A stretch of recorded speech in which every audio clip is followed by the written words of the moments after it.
दोस्तों, जब से जीनिया का कॉन्ट्रैक्ट कैंसिल करवा देती है शेराम की माँ, तो उसका गुस्सा बेहद बढ़ जाता है। जीनिया गुस्से की हालत में सोच रही होती है कि आखिर अब शेराम की माँ से किसी तरह बदला लिया जाए। ये बात सोचते हुए वहाँ पर जीनिया के दिमाग में एक शैतानी आइडिया आ जाता है। जीनिया जैसे ही बाहर आती है, वो शेराम की माँ को शानजे के रूम में जाते हुए देख लेती है। उसी वक्त जीनिया किचन में चली जाती है। शानजे वहाँ पर बैठी रो रही होती है। तभी शेराम की माँ आती है और बोलती है, शानजे बेटा, आखिर क्या हुआ? वहाँ पर शानजे रोते हुए जीनिया की सारी बातें अपनी माँ को बता देती है। तभी जीनिया जैसे ही किचन से आती है, जीनिया के हाथ में ऑयल होता है। वहाँ पर जीनिया रूम के बाहर ऑयल फेंक देती है। ये सब कुछ नौकरानी देख रही होती है। तभी जीनिया सोच रही होती है, अब मैं देखूं आप किस तरह मुझे रोक पाती हैं। उसी वक्त वहाँ पर शानजे की माँ शानजे को गुस्से में बोलती है, शानजे बेटा, शेराम को आने दो। तभी शेराम की माँ जैसे ही रूम के बाहर आती है, उसका पाँव फिसल जाता है और वहाँ पर वो फर्श पे ही गिर जाती है। तभी शानजे अपनी माँ के पास दौड़ी चली आती है और उसे बोलती है, मम्मा क्या हुआ?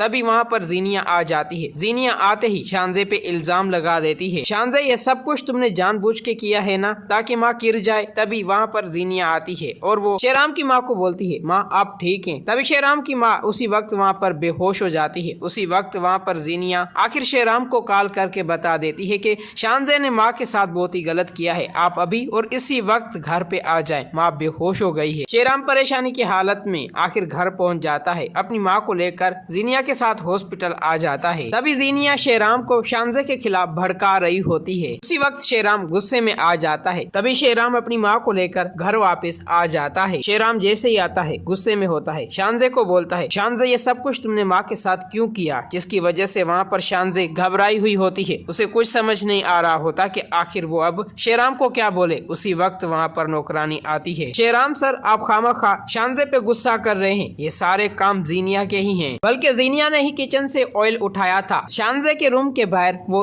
ऑयल फेंक दिया। उसके बावजूद जैसे ही मालकिन गुस्से में आ रही थी, वो वहाँ पर ही गिर गई। ये सारे काम जीनिया के ही हैं, जिसकी वजह से वहाँ पर जीनिया गुस्से में आती है, नौकरानी को थप्पड़ मारती है और बोलती है, ये तुम मुझसे कौन सा झूठ लगा रही हो? आखिर मैंने तुम्हारा क्या बिगाड़ा है? ये सारे काम शानजे के हैं, बल्कि शानजे ने ही तुम्हें मुझ पे इल्जाम लगाने के लिए बोला होगा। शेराम खामोश रह जाता है। शेराम गुस्से में अपने रूम में चला जाता है। दूसरी तरफ जरार अपनी माँ को लेकर बेहद परेशान होता है। उसे कुछ समझ नहीं आ रहा होता कि आखिर उसकी माँ अब कौन सी चाल चलने वाली है। उसी वक्त जरार अपनी माँ के पास आता है और बोलता है, मम्मा आप अभी और इसी वक्त फरियाल के घर चलो, मुझे आज ही फरियाल के साथ एंगेजमेंट करनी है और आपने एक शर्त भी याद रखनी है, चच्ची से माफी मांगनी होगी। ये बात सुनते हुए वहाँ पर जरार की माँ जाने से साफ साफ इनकार कर देती है। उसी वक्त वो तबीयत खराब होने का बहाना बना लेती है। तभी जरार समझ जाता है, ये मेरे साथ कभी भी नहीं आने वाली, बल्कि मुझे ही जाना पड़ेगा। उसी वक्त वहाँ पर जरार फरियाल के घर पहुँच जाता है। वहाँ पर फरियाल नहीं होती। जरार आते ही अपनी चची को बोलता है, चची मुझे माफ कर देना, बल्कि मैं अपनी माँ को नहीं मना सका, लेकिन आप बेफिक्र हो जाएं, मैं फरियाल से शादी करने के लिए तैयार हूँ। ये बात सुनते हुए वहाँ पर फरियाल की माँ बेहद खुश हो रही होती है और जरार को बोलती है, जरार बेटा, जैसी तुम्हारी मर्जी।